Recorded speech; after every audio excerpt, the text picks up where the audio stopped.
ಸಮ್ಮೇಳನಗಳನ್ನು ಒಂದು ಪೈಸಾ ಅನುದಾನದಿಂದ ಮಾಡಿದರು. ಅದೇ ರೀತಿ ಜಿಲ್ಲಾ ಸಮ್ಮೇಳನವನ್ನು ನಾವು 17ನೇ ಜಿಲ್ಲಾ ಕನ್ನಡ ಸಾಹಿತ್ಯ ಸಮ್ಮೇಳನವನ್ನು ರಾಯಬಾಗ್ ತಾಲೂಕಾ ಹಾವೇರಿ ಜೈನ್ ಭವನದಲ್ಲಿ ಶನಿವಾರ ಮತ್ತು ರವಿವಾರ 10 ಜನವರಿ 2026, 11 ಜನವರಿ 2026 2 ದಿನ ಒಂದು ಪೈಸಾ ಸರ್ಕಾರಿ ಅನುದಾನ ಇಲ್ಲದ ನಮ್ಮ ಬೆಳಗಾವಿ ಜಿಲ್ಲೆಯೊಳಗೆ ಜಿಲ್ಲಾ ಸಮ್ಮೇಳನ ಅನುದಾನ ಇಲ್ಲ ಮಾಡಿದವರು ನಾವು ಅಂಥೇಳಿ ಹೇಳಿಕೆ ನನಗೆ ಹೆಮ್ಮೆ ಅನಿಸ್ತದೆ. ಆನಂತರ 28/12/2025 ಕಿತ್ತೂರು ತಾಲೂಕಾ ಸಮ್ಮೇಳನದ ಅದು MK ಹುಬ್ಬಳ್ಳಿ ಒಳಗೆ 28/12/25 ಅನುದಾನ ಇಲ್ಲ ಸಮ್ಮೇಳನವನ್ನು 22ನೇ ತಾರೀಕು ಡಿಸೆಂಬರ್ಗೆ ಸಮ್ಮೇಳನ.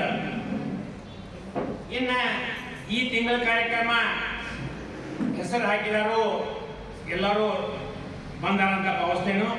ಮುಂದಿನ ತಿಂಗಳ ಕಾರ್ಯಕ್ರಮ ಶನಿವಾರ 13 ಡಿಸೆಂಬರ್ 2025 ಕವಿಗೋಷ್ಠಿ ಇದೇ ಜಾಗದಾಗ 4 ಗಂಟೆಗೆ 13 ಡಿಸೆಂಬರ್ 2025.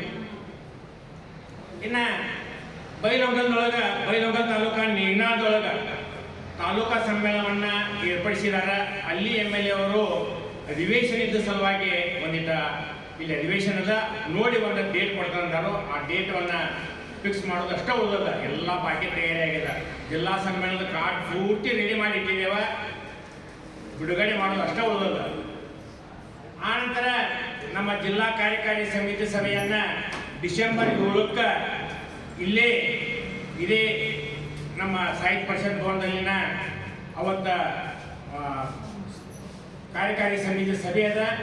ಅವತ್ತು ನಮ್ಮ ತಾಲೂಕಾ ಮುಳುಗಿ ತಾಲೂಕಾ ಅಧ್ಯಕ್ಷರಾದಂಥ ಡಾಕ್ಟರ್ ಸಿದ್ದಿಹಟ್ಟಿ ಅವರು ಅಮಟೂರು ಬಾಳಪ್ಪನ ಬಗ್ಗೆ ಒಂದು ಪುಸ್ತಕವನ್ನು ಪ್ರಕಟ ಮಾಡಿದ್ದಾರೆ. ಅದು ಬಿಡುಗಡೆ ಇಲ್ಲೇ ಕನ್ನಡ ಭವನದಲ್ಲಿ ಇದೆ 11 ಗಂಟೆಗೆ 7 ಡಿಸೆಂಬರ್ಗೆ ಅವರು ಬರೆದಂಥ ಒಂದು ಅಮಟೂರು ಬಾಳಪ್ಪನ ಚರಿತ್ರೆಯ ಪುಸ್ತಕವು ಇದೆ.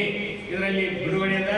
ಏರೋಪಾಡಿ ಅವರು ಭಯಂಕರ ದೊಡ್ಡದು ಬರ್ತಾರಂತ ಕಾದಂಬರಿ, ಅದನ್ನು ತಗೊಂಡು ಅವ್ರು ಏನು ಮಾಡಿದ್ದಾರೆ ಸಂಕ್ಷಿಪ್ತಗೊಳಿಸಿ ಒಂದು 250 ಮಂದಿ ಬರುವಂಥ ಒಂದು 250 ಮಂದಿ ಕರೆದ ಒಂದು ಪುಸ್ತಕ ಬಿಡುಗಡೆ ಮಾಡುವಂಥ ಒಂದು ಕಾರ್ಯಕ್ರಮವನ್ನು ಹಮ್ಮಿಕೊಂಡಿದ್ದಾರೆ.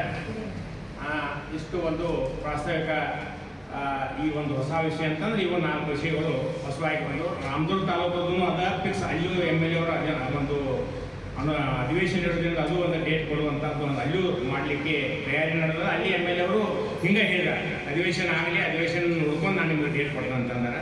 ಈಗ ಸದ್ಯಕ್ಕೆ ಮಾತ್ರ ಕಿತ್ತೂರು ತಾಲೂಕಾ MK ಹುಬ್ಬಳ್ಳಿಗೆ ಡಿಸೆಂಬರ್ 28 ಫಿಕ್ಸ್ ಆಗಿಬಿಟ್ಟಿದ್ದಾರೆ. ಅಲ್ಲಿ MLA ಅವರು ಡೇಟ್ ಕೊಡ್ತಿದ್ದಾರೆ ನಮ್ಗೆ. ಮುಂದಿನ ತಿಂಗಳು ಡಿಸೆಂಬರ್ 13ಕ್ಕೆ ಶನಿವಾರ 4 ಗಂಟೆಗೆ ಇಲ್ಲಿ ಕವಿಗೋಷ್ಠಿ. ಎಲ್ಲರಿಗೂ ಸಂಜೆಯ ನಮಸ್ಕಾರ.